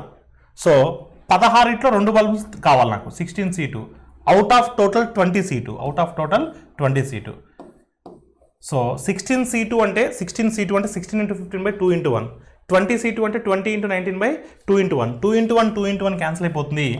1 - 16 into 15 so 20 into 19 remaining cancel అయిపోతాయి. సో ఇక్కడ మనకు 5 3 times, 5 4 times, 4 1s are 4 4s are 4 into 3 19, 4 into 3 12, 1 - 12/19. So 1 - 12/19 is nothing but, so 19 1s are 19, 19 - 12 7, 7/19. So your answer is what? 7/19. Option A is the right answer. Option A is the right answer. In how many ways the characters are arranged in the word engineering? So అనే పదంలో అక్షరములు అమరికల సంఖ్యలు ఎంత? So ఇంజనీరింగ్లో ఎన్ని letters ఉన్నాయమ్మా? 2 4 6 8 11 letters ఉన్నాయి. 11 factorial by ఏవైతే repeat అవుతాయో దాన్ని మనం డినామినేటర్లో రాసుకుందాం, రిపీట్ అయిన లెటర్స్. సో ఈ అనేది ఎన్ని టైమ్స్ రిపీట్ అయిందమ్మా? 3 times రిపీట్ అయింది, 3 ఫ్యాక్టోరియల్. ఎన్ని టైమ్స్ రిపీట్ అయిందమ్మా? 3 times రిపీట్ అయింది, 3 ఫ్యాక్టోరియల్. జీ ఎన్నిసార్లు రిపీట్ అయిందమ్మా? 2 times రిపీట్ అయింది, 2 ఫ్యాక్టోరియల్. ఐ 2 times రిపీట్ అయింది, 2 ఫ్యాక్టోరియల్. ఓకేనండి. సో ఇంకేమైనా రిపీట్ అయినాయండి? ఆర్ అనేది ఒకసారి రిపీట్ అయింది, ఎస్. 11 ఫ్యాక్టోరియల్ నేను ఈ విధంగా రాస్తున్నాను అండి. 11 into 10 into 9 into 8 into 7 into 6 into 5 into 4 into 3 factorial రాయొచ్చు కదా. So divided by 3 factorial into 3 factorial, 2 factorial into 2 factorial. మరి 2 ఫ్యాక్టోరియల్ అంటే 2నే, 2 into 2 4, 4కి 4 క్యాన్సిల్ అవుతుంది. 3 ఫ్యాక్టోరియల్ 3 ఫ్యాక్టోరియల్ క్యాన్సిల్ అవుతుంది. 3 ఫ్యాక్టోరియల్ అంటే 6, 3 into 2 into 1, 6కి 6 కూడా క్యాన్సిల్ అవుతుంది. ఇప్పుడు చూడండి, సో ఏమైనా క్యాన్సిల్ అయ్యే టర్మ్స్ ఉంటే no cancel terms. Okay, 5 7s are 35. So 5 7s are 35, 35 8 times, 35 2 times 70, 74 times 280. This is what 280. So 11 into 9 99, 99 into 10 990, 990 into 280. చూడమ్మా, ఇది అప్రాక్సిమేట్గా 1000 తీసుకుందాం. 1000 into 280, 1000 into 280 అంటే మనకు 28 తర్వాత 4 సున్నాలు వస్తాయి. అంటే మన ఆన్సరు సో 28కి దగ్గరగా ఉండాలి. సో 28కి దగ్గరగా ఉండాలి, 28కి దగ్గరగా ఉండాలి. సో 28కి దగ్గరగా ఉంది 27. ఓకేనమ్మా. సో మనకు 2,80,000 సంథింగ్ వస్తుంది, 2,80,000 సంథింగ్ వస్తుంది, 2,80,000. 2,80,000 నుంచి ఒక 280ని సబ్ట్రాక్ట్ చేస్తే సో 2,77,200 వస్తుంది. ఓకేనమ్మా. నేను ఇక్కడ సింపుల్గా ఏం చేస్తున్నాను అంటే 1000 into 280, 1000 into 280 అంటే మనకు 1000 into 280 అంటే 2,80,000 వస్తుంది, 2,80,000, 2,80,000. So 2 lakhs, this is 2,77,200. So 2,80,000 నుంచి ఒక 280 into 10 అంటే 2,800, ఒక 2,800 సబ్ట్రాక్ట్ చేస్తే 80,000 నుంచి 2,800 సబ్ట్రాక్ట్ చేస్తే 77,200. So your answer is what? 2,77,200. Option A is the right answer. A family consists of 4 adults and 5 children. The average weight of an adult is 52 kg. The average weight of the child it is 16 kg. Then the total average weight of the family is what?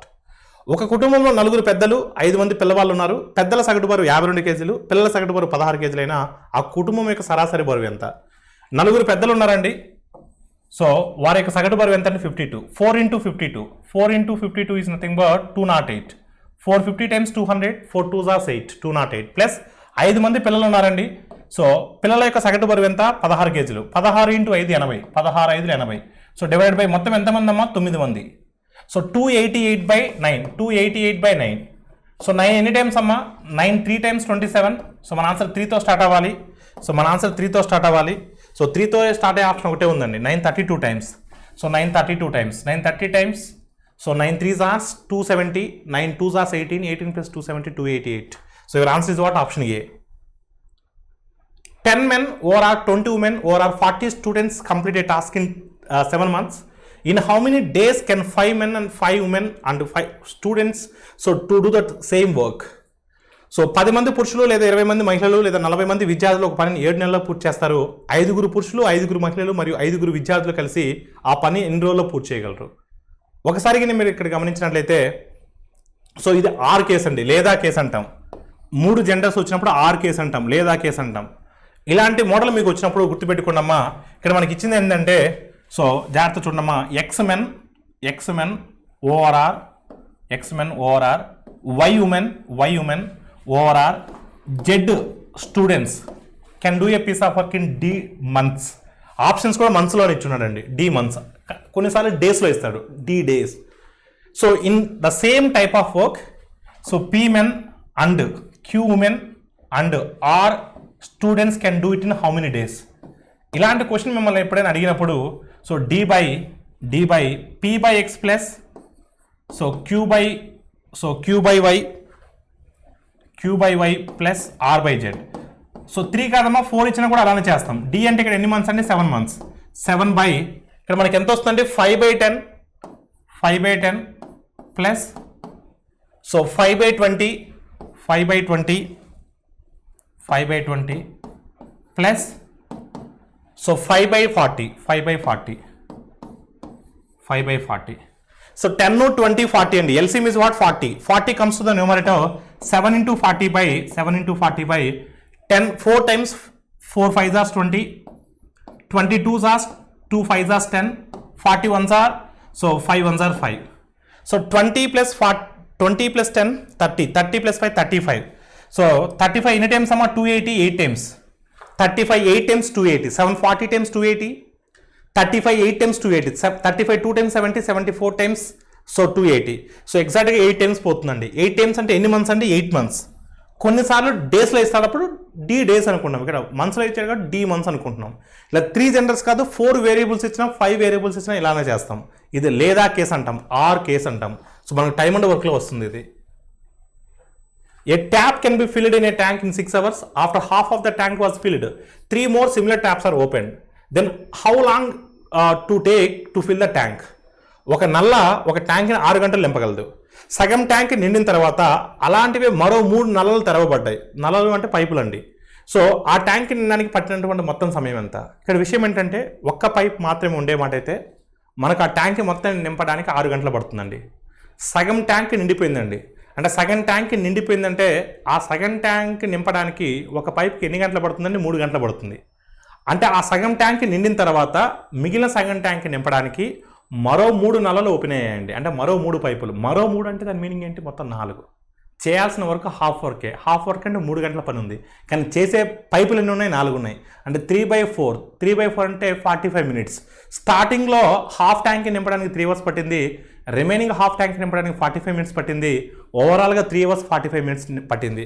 So your answer is what 3/4. So option B is the right answer. మరొకసారి చెప్తున్నాను చూడండి. So మొత్తం tank అనుకుందామండి. మొత్తం tank 6 గంటలు నింపుతుందండి. సగం tank నింపడానికి, సగం tank నింపేటప్పుడు only ఒక పైప్ మాత్రమే ఉంది. సో 3 గంటలు నింపేసింది, 3 hours నింపేసింది. ఓకేనండి. కానీ నెక్స్ట్ హాఫ్ ఉంటుందండి. ఈ నెక్స్ట్ హాఫ్ ట్యాంక్ నింపడానికి ఉన్న పైప్ అలానే ఉంది. అలాంటివే మరో 3 ఓపెన్ చేసామండి. అంటే మొత్తం 4 పైపులు అవుతాయండి. అంటే 3 గంటలు చేయాల్సిన ఒక పైప్ పని 4 పైపులు కలిస్తే సో గంట కూడా పడదు. 3/4 ఆఫ్ ద అవర్ అంటే 45 minutes పడుతుంది. 45 minutes అంటే 3/4 of the hour. 3/4 of the hour plus 3 hours 45 minutes. Your answer is what? Option B. one person 24 kilometers distance with an average speed of 8 km per hour, next 18 kilometers with an average speed of 9 km per hour, and the remaining 12 kilometers with an average speed of 3 km per hour, then find average speed of the entire journey. So here they are asking average speed. ఒక వ్యక్తి మొదటి 24 కిలోమీటర్ల దూరంను సగటున 8 కిలోమీటర్ల వేగంతో, తదుపరి 18 కిలోమీటర్ల దూరంను సగటున 9 కిలోమీటర్ల వేగంతో, మరియు మిగిలిన 12 కిలోమీటర్ల దూరంను 3 కిలోమీటర్ల వేగంతో ప్రయాణించిన మొత్తం ప్రయాణంలో అతని సగటు వేగం ఎంత? మొత్తం ప్రయాణంలో సగటు వేగం అంటే సగటు వేగము అంటే మొత్తము దూరము బై మొత్తం కాలము, total distance by total time. So average speed is nothing but total distance by మొత్తము దూరము బై మొత్తం కాలము, మొత్తం దూరము బై మొత్తం కాలము. సో ఇక్కడ మొత్తం దూరము 24 kilometres, next 18 kilometres, remaining is 12 kilometres. మొత్తం దూరం అంటే ఏమొస్తుందండి? 24 plus 18 plus 12. This is what? దూరము ప్లస్ దూరము మొత్తం దూరము, total distance by total time. కానీ మనకు ఇక్కడ టైం తెలియదు, కానీ టైం ప్లేస్లో మనకు డిస్టెన్స్ ఇచ్చున్నాడు, స్పీడ్ ఇచ్చున్నాడు. డిస్టెన్స్ బై స్పీడ్ వేస్తే మనకు టైం వస్తుంది. సో టైం అంటే ఏం కావాలమ్మా మనకు? 24 is the distance, 24 by speed is what అమ్మా? 8. నెక్స్ట్ డిస్టెన్స్ ఎంతమ్మా? 18. స్పీడ్ ఈజ్ ఎంతమ్మా? Speed is what? 9. Next distance is what అమ్మా? 12 విత్ ఎ స్పీడ్ ఆఫ్ 3. ఒకసారి మీరు ఇక్కడ చూడమ్మా. So distance by speed time, time plus time, total distance by total time is nothing but average speed. చూడండి అమ్మా, 8 టేబుల్లో ఎన్ని టైమ్స్ పోతుంది? 3 టైమ్స్ పోతుంది. 9 టేబుల్లో 2 టైమ్స్ పోతుంది. 3 టేబుల్లో 4 టైమ్స్ పోతుంది. అంటే ఇక్కడ 24 plus 18 plus 12 plus 18 30 plus 24 54 by 9. So 54 by 9 ఎన్ని టైమ్స్ అమ్మా? 54. 9 ఎన్ని టైమ్స్ అంటే 54? 6 times. Therefore, average speed is what amma? 6. Average speed is what? 6 km per hour. So option D is the right answer. Two boats A and B are traveling in the opposite direction for a distance of 108 kilometers. The speed of A and B boats in still water are 12 km per hour and 15 km per hour respectively. How many hours later the two boats meet, A traveling the direction of the water and B in the opposite direction? ఏ మరియు B అనే రెండు పడవలు 108 కిలోమీటర్ల దూరంలో ఉన్నాయి, వ్యతిరేక దిశలో ప్రయాణిస్తున్నాయి. నిలకడ నీటిలో ఏ మరియు బిలు వేగాలు వరుసగా 12, 15 కిలోమీటర్లు. ఏ ప్రవాహ దిశలో మరియు బి వ్యతిరేక దిశలో ప్రయాణించిన ఎన్ని గంటల తర్వాత ఆ రెండు పడవలు కలుసుకుంటాయి? ఇక్కడ విషయం ఏంటంటే ప్రవాహ వేగం గురించి మాట్లాడలేదు, అందుకని అది నెగ్లిజిబుల్గా తీసుకోవచ్చు. ఇద్దరి మధ్య డిస్టెన్స్ ఎంతమ్మా? 108. ఏ మరియు బి ఇద్దరి మధ్య డిస్టెన్స్ ఎంత అంటే 108. So distance is what? 108. So opposite డైరెక్షన్లో స్టార్ట్ అయ్యానండి, so 1 at the rate of 12, another at the rate of 15. ఇది ఏ అనుకుందాం, ఇది బి అనుకుందాం. సో ప్రవాహ వేగము, స్పీడ్ ఆఫ్ ద స్ట్రీమ్ గురించి మాట్లాడలేదు కాబట్టి నేను నెగ్లిజిబుల్గా తీసుకుంటున్నాను. So 108 by distance 108 by opposite direction కాబట్టి సమ్ చేస్తున్నాను. 15 plus 12 27. So 27 how many times అంటే 4 times. So 27 4 times 108. 27 2 times 54 2 times 108. So exact ఎన్ని అవర్స్ పడుతుందంటే 4 అవర్స్ పడుతుంది. Next, a cuboidal shape bowl is 30 centimetres length, 25 centimetres breadth, then its height is what? If it should be fill 4.5 litres of water. దీర్ఘగణ ఆకృతిలో ఉన్నటువంటి ఒక పాత్ర 30 సెంటీమీటర్ల పొడవు, 25 సెంటీమీటర్ల వెడల్పు కలిగి ఉంటుంది. దానిలో 4.5 లీటర్ల నీటిని నింపినట్లయితే సో ఎంత ఎత్తుని కలిగి ఉంటుంది? సో అది క్యూబాయిడల్ షేప్ అండి, అంటే L into B into H. L is what? 30. L is 30. B is 25. So we need to find out H. Volume L into B into H is nothing but ఘన పరిమాణం, దీర్ఘగణం యొక్క ఘన పరిమాణం is equal to ఆ యొక్క పాత్రలో so మనం ఎన్ని లీటర్ల నీటిని నింపుతున్నాం అంటే 4.5 లీటర్స్ నీటిని నింపుతున్నాం. సో 4.5 ఇంటూ 1000, ఓకేనమ్మా? 1 లీటర్ అంటే 1000 క్యూబిక్ సెంటీమీటర్స్. నౌ ఇప్పుడు మనం హెచ్ని ఫైండ్ అవుట్ చేయాలి. సో దీన్ని మనం 4.5 ఇంటూ 1000 అంటే 4500 అని రాసుకోవచ్చు.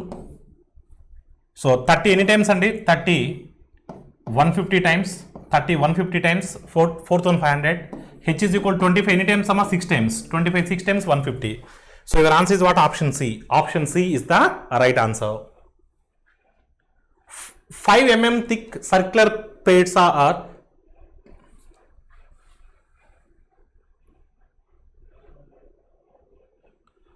question number 45. 5 mm thick circular plates are stacked on one upon another, so to form a cylinder.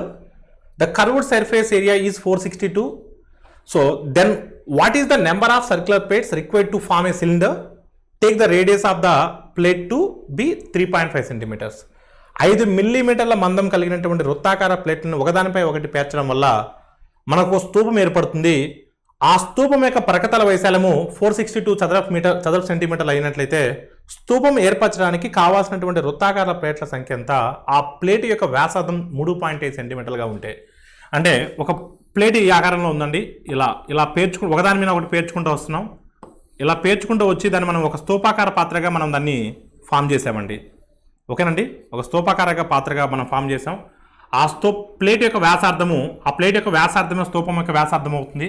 Plate యొక్క వ్యాసార్థం 3.5. సో ఈ ప్లేట్ యొక్క థిక్నెస్ అనేది 5 mm ఉంది. అయితే ఎన్ని ప్లేట్లు ఉంటాయి ఆ యొక్క స్తూపాకారంలో ఉన్నటువంటి ఆ పాత్రలో ఎన్ని ప్లేట్స్ ఉన్నాయి? సో మనకు కీవర్డ్గా ఇక్కడ మనకు curved surface area of a cylinder ఇచ్చినాడు. So what is the curved surface area? ప్రకతల వైశాల్యం. ప్రకతల వైశాల్యం ఏంటమ్మా? 2πRh.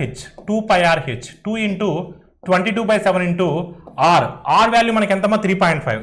3.5 నేను 7/2గా రాస్తున్నాను. సో 2πRh, హెచ్ వాల్యూ మనం ఫైండ్ అవుట్ చేయాలండి. హెచ్ వాల్యూ మనం ఫైండ్ అవుట్ చేయాలి. Is equal to 462. Is equal to what అమ్మా? 462. 7కి 7 క్యాన్సిల్ అవుతుంది, 2కి 2 క్యాన్సిల్ అవుతుంది. సో 21 టైమ్స్ అండి. 21 times. 22 2s are 44, 22 1s are 21. H is equal 21. కానీ మన ఆన్సర్ 21 కాదు. మనకు కావాల్సిందంటే ఎన్ని ప్లేట్లు కావాలి? ఇప్పుడు ఈ 21 అంటే ఇక్కడ నుంచి ఇక్కడ హైట్ ఎంతమ్మా? ఇక్కడ నుంచి ఇక్కడ హైట్ ఎంత? 21. Height is 21. ఒక్కొక్క ప్లేటు ఎంత మందం కలిగి ఉంది? సో 5 mm థిక్నెస్ ఉంది. సో 5 mm థిక్నెస్ ఉంది అంటే 21/5 mm థిక్నెస్. ఒక సెంటీమీటర్కి ఎన్ని మిల్లీమీటర్స్ అండి? 10 ఇంటూ 10 చేయండి. సో 5 ఎన్ని టైమ్స్ అమ్మా? 5 ఎన్ని టైమ్స్ అంటే 542 టైమ్స్ 210. 542 టైమ్స్ 210. 540 జాస్ 200, 5 2 జాస్ 10, 10 + 200 210. So your answer is what? 42. అంటే ఎన్ని ప్లేట్స్ ఉంటాయండి ఇక్కడ? 42 ప్లేట్స్ను ఒక ప్లేట్ మీద ఒక ప్లేట్ మనం అమర్చినట్లయితే సో ఆ స్తూపాకారం యొక్క పాత్రలో మనకు మొత్తం కూడా 42 ప్లేట్స్ మనం అమర్చగలం. So your answer is what? 42. A cone is cut into piece of 3 equal lengths of volumes V1, V2, V3. If the base of these 3 pieces are parallel to the base of the cone, then V1 is to V2 is to V3 is what? ఒక శంకువును V1, V2, V3 ఘన పరిమాణములు గల 3 సమాన పొడవులు కలిగిన ముక్కలుగా కత్తిరించారు. ఈ 3 ముక్కల భూములు శంకు భూమికి సమాంతరంగా ఉంటూ వాటి ఎత్తులు ఉన్నట్లయితే సో అంటే వాటి ఎత్తులు 3 సమాన భాగాలుగా మనం కత్తిరించినట్లయితే సో V1, V2, V3 అంటే వాటి యొక్క ఘనపరిమాణాల నిష్పత్తి ఎంత? వాటి యొక్క ఘనపరిమాణాల నిష్పత్తి ఎంత? ఒకసారి మీకు డయాగ్రామ్ ద్వారా మీకు ఎక్స్ప్లెయిన్ చేస్తాను చూడండి అమ్మా. ఫస్ట్ ఆఫ్ ఆల్ ఇక్కడ ఒక శంకు ఉంది. ఇది ఒరిజినల్ శంకు, ఒరిజినల్ కోన్. సో మనం ఎంటైర్ హైట్ని హెచ్ అనుకుందాం. ఓకేనండి, మూడు భాగాలుగా కట్ చేస్తున్నామండి. 3 సమాన భాగాలుగా. సో 3 సమాన భాగాలుగా కట్ చేస్తాం. 3 కోన్లు ఉన్నాయండి ఇక్కడ. సో ఫర్ ఎగ్జాంపుల్ దీన్ని ఓ అనుకుంటే, దీన్ని పి అనుకుంటే, దీన్ని క్యూ అనుకుంటే, సో దీన్ని ఎం అనుకుందాం, దీన్ని ఎన్ అనుకుందాం. సో ఇది ఏ, ఇది బి, ఇది సి, ఇది డి. ఇక్కడ మొత్తం కూడా మీకు 3 కోన్లు కనిపిస్తున్నాయండి. ఎట్ ద సేమ్ టైం ఒకసారి మీరు గమనించినట్లయితే ఓఏబి త్రిభుజము, ఓసిడి త్రిభుజము, అదేవిధంగా దీన్ని సమ్ ఆర్ అనుకుంటే ఓఆర్క్యూ త్రిభుజం. ఈ 3 త్రిభుజాలు కూడా స్వరూప త్రిభుజాలు. These 3 triangles are similar triangles కాబట్టి చూద్దాం. సో ఇక్కడ మనం ఫస్ట్ దాన్ని అంటే దీన్ని V1 అనుకుందాం. ఓకేనమ్మా. సో ఓఏబి అనేది ఒక శంకు అండి. అదేవిధంగా ఓసిడి అనేది మరొక శంకు అండి. అదేవిధంగా ఓఆర్క్యూ అనేది మరొక శంకు అండి. ఓకేనండి. So first V1 find out చేద్దాం. సో ఇప్పుడు మనకి ఏమవుతుందండి, మొత్తం హెచ్ అనుకుంటే ఇది ఏమవుతుందంటే h/3 అవుతుంది. 3 కూడా ఈక్వల్ హైట్స్లో కట్ చేసాం. ఇది h/3 అవుతుంది, ఇక్కడ కూడా h/3 అవుతుంది. ఓకేనండి, h/3 అవుతుంది. చూద్దాం. V1 ఫైండ్ అవుట్ చేద్దాం. ఫస్ట్ V1 ఫైండ్ అవుట్ చేద్దాం. సో V1 ఫైండ్ అవుట్ చేస్తున్నాం. ఓఏబి ఫైండ్ అవుట్ చేస్తున్నానండి. ఓఏబి జాగ్రత్తగా చూడండి అమ్మా. ఓఏబి ఫైండ్ అవుట్ చేస్తున్నాను V1. So V1 is equal to 1/3 πr²h. మొత్తం వాల్యూ V అనుకుందాం. మొత్తం వాల్యూని V అనుకుందాం. 1/3 πr²h. πr². R అంటే ఏంటంటే R/3 అవుతుంది. ఓకేనమ్మా. 3 కట్స్ చేసాం కదా, R/3. So pi R square r/3 pi R square H అంటే h/3 హెచ్ అంటే ఏంటి h/3. సో ఇప్పుడు మనకి చూసినట్లయితే 1/3 pi R square by R square H pi ఇక్కడ 3 స్క్వేర్ ఇక్కడ 3 స్క్వేర్ ఇంటూ 3 అంటే 3³ అంటే 27. ఈ 1/3 పై ఆర్ స్క్వేర్ హెచ్ ఏంటి v కదా, ఒరిజినల్ వాల్యూమ్ కదా. అంటే సింపుల్గా మనం దీన్ని ఏమని రాసుకోవచ్చు, v/27 అని రాసుకోవచ్చు కదా. v1ని v/27 అని రాసుకోవచ్చు కదా. అంటే మొత్తం వాల్యూమ్లో ఈ మొత్తం శంకు వాల్యూమ్లో ఈ పార్ట్ అనేది, ఈ ఫస్ట్ పార్ట్ అనేది 1/27 కలిగి ఉంటుంది. ఇప్పుడు మనం v2ను ఫైండ్ అవుట్ చేద్దాం. v2 అంటే ఈ మధ్యలో పార్ట్ అండి. ఈ మధ్యలో పార్ట్ కావాలంటే ఎలా వస్తుంది చూడండి అమ్మా. ఓసిడి శంకులో నుంచి అంటే మొత్తం శంకు ఓసిడి చూడమ్మా, ఓసిడి శంకులో నుంచి ఓసిడి శంకులో నుంచి ఓఏబిని మనం సబ్ట్రాక్ట్ చేసినట్లయితే, ఓఏబి మనకు తెలుసు కదా, ఓఏబి మనకి ఎంత వచ్చిందండి v/27 వచ్చింది. సో మొత్తం ఓసిడి శంకులో నుంచి ఓఏబిని తీసేస్తే మనకు ఏబిసిడి వస్తుందా రాదా. v2 అంటే ఏబిసిడి కావాలంటే సో ఓసిడిలో నుంచి ఓఏబిని సబ్ట్రాక్ట్ చేస్తే చూడండి, ఓసిడిలో నుంచి ఓఏబిని సబ్ట్రాక్ట్ చేస్తే మనకు ఏబిసిడి వస్తా రాదా, వస్తుంది. ఫస్ట్ ఆఫ్ ఆల్ మనం v2ను ఫైండ్ అవుట్ చేసే ముందు ఓసిడిని ఫైండ్ అవుట్ చేద్దాం. ఓసిడి అంటే ఎంత వస్తుందండి, సిమిలర్గా మనం చేయండి. ఓసిడి అంటే 1/3 pi into R square. R అంటే ఇక్కడ 2r సో r/3 కాకుండా 2r/3 తీసుకోవాలి, 2r/3. సో ఇదేంటి r/3, ఇదేమవుతుంది 2r/3 అవుతుంది. 2r/3 స్క్వేర్ ఇంటూ ఇక్కడ నుంచి ఇక్కడికి h/3, ఇక్కడ నుంచి ఇక్కడికి ఏమవుతుంది 2h/3 అవుతుంది. 2h/3 ఓకేనండి, 2h/3. చూడండి ఒకసారి మీరు గమనిస్తే 1/3 పై ఆర్ స్క్వేర్ హెచ్ని కామన్ తీసేస్తున్నాను, ఎందుకంటే ఇది v అవుతుంది కాబట్టి ఇది v. ఇది కాకుండా మనకి ఏమొస్తుంది, ఇక్కడ 2 స్క్వేర్ అంటే 4 వస్తుంది, ఇక్కడ 2 వస్తుంది 8 వస్తుంది. ఇక్కడ 3 స్క్వేర్ అంటే 27 into 3 27. సో 9 into 3 27 కదా. 1/3 pi R square H into 8/27. 1/3 pi R square H అంటే v కదా, అంటే 8v/27. ఈ 8v/27 ఏంటి, ఓసిడి. ఓకేనమ్మా, OCD is equal to 8v/27. ఇప్పుడు ఓసిడి 8v/27లో నుంచి మనం ఏం తీసేయాలి, ఓఏబిని తీసేయాలి. ఓఏబి అంటే ఏంది, v/27. ఇప్పుడు 27 ఎల్సిఎం అవుతుంది. 8v నుంచి v తీసేస్తే 7v/27. ఈ 7v/27 ఏంటి, ఏబిసిడి యొక్క వాల్యూమ్. నెక్స్ట్ ఇప్పుడు v3 ఫైండ్ అవుట్ చేయాలి. v3 అంటే ఏంటి, v3 అంటే మనకు సిడిఆర్క్యూ. ఇప్పుడు సిడిఆర్క్యూ కావాలంటే సిమిలర్గా ఓఆర్క్యూలో నుంచి ఓఆర్క్యూ అంటే మొత్తం కోన్లో నుంచి ఓఆర్క్యూ మొత్తం కోన్లో నుంచి ఇప్పుడు నేను ఓసిడిని తీసేసాను అనుకోండి, ఓసిడిని ఓఆర్క్యూ అంటే మొత్తం వాల్యూమ్ అంటే v మైనస్ ఓసిడి ఎంత, మనకు ఓసిడి ఎంత వచ్చింది మనకు 8v/27. ఇప్పుడు 27 అనేది ఎల్సిఎం అవుతుంది కాబట్టి 27v మైనస్ 18v అంటే 8v అంటే 19v. So 19v/27. ఇప్పుడు v1 ఎంతమ్మా, v/27. v2 ఎంతండి, v2 ఎంత 7v/27. v3 ఎంతండి 19v/27. ఇప్పుడు v/27కి v/27 క్యాన్సిల్ చేస్తే 1:7:19. So your answer is what, 1:7:19. Like this, which option is there, 1:7:19. So your answer is what, option D is the right answer. There are 16 empty and 4 prize coupons in a lottery. What is the probability that the person will get a prize coupon if they choose one coupon from them? ఒక లాటరీలో మొత్తము 16 ఖాళీ చీట్లు 4 బహుమతులు కలిగినటువంటి కూపన్లు ఉన్నాయి. వాటిలో ఏదైనా ఒక కూపన్ మనం ఎంచుకున్నట్లయితే ఆ వ్యక్తికి బహుమతి వచ్చేటువంటి సంభావ్యత ఎంత. మొత్తం ఎన్ని కూపన్లు అంటే 20 కూపన్లు, 16 ఖాళీవి, 4 బహుమతులు గల కూపన్లు. 20 నుంచి ఒకదాన్ని పిక్ చేస్తున్నాను అంటే n(s) = 20c1. దాంట్లో నాకు బహుమతి ఉన్నటువంటి కూపన్ బయటికి రావాలి. బహుమతి ఉన్నాయి ఏంటి 4C1 అవుట్ ఆఫ్ 4 నాకు 1 రావాలి. 4C1/27 4C1/27 అంటే 4/20 4/20 అంటే 4 1s are 4 5s are. So your answer is what? 1/5. Option A is the right answer. The height of a cylinder is 10 centimeters and the radius is 6 centimeters. What is the volume of the rest of the cylinder if one of the same height same radius is removed? ఒక స్తూపం యొక్క ఎత్తు 10 సెంటీమీటర్లు మరియు వ్యాసార్థం 6 సెంటీమీటర్లు. ఈ స్తూపం నుండి అంతే ఎత్తు అంతే వ్యాసార్థం గల ఒక శంకును తీసివేసిన మిగతా స్తూపం యొక్క ఘన పరిమాణం ఎంత? ఒకసారి చూడమ్మా, ఇక్కడ మీరు అండర్లైన్ చేయాల్సింది ఏంటంటే, సో ఒక సిలిండర్ నుంచి సేమ్ హైటు సేమ్ రేడియస్ ఉన్నటువంటి కోణిని మనం రిమూవ్ చేసినట్లయితే ఒక స్తూపం నుండి అంతే ఎత్తు అంతే వ్యాసార్థం గల శంకును తీసివేస్తే మిగతా స్తూపం యొక్క ఘన పరిమాణం అంటున్నాడు. అంటే సింపుల్గా ఒకసారి మీరు చూసినట్లయితే ఇది ఒక స్తూపం అనుకుంటే అంతే ఎత్తు అంతే వ్యాసార్థం గలటువంటి ఒక శంకుని మనం రిమూవ్ చేసినట్లయితే స్తూపం యొక్క ఘన పరిమాణము అంటే πr²h. శంకు యొక్క ఘన పరిమాణము అంటే 1/3 πr²h. సో πr²h లో నుంచి 1/3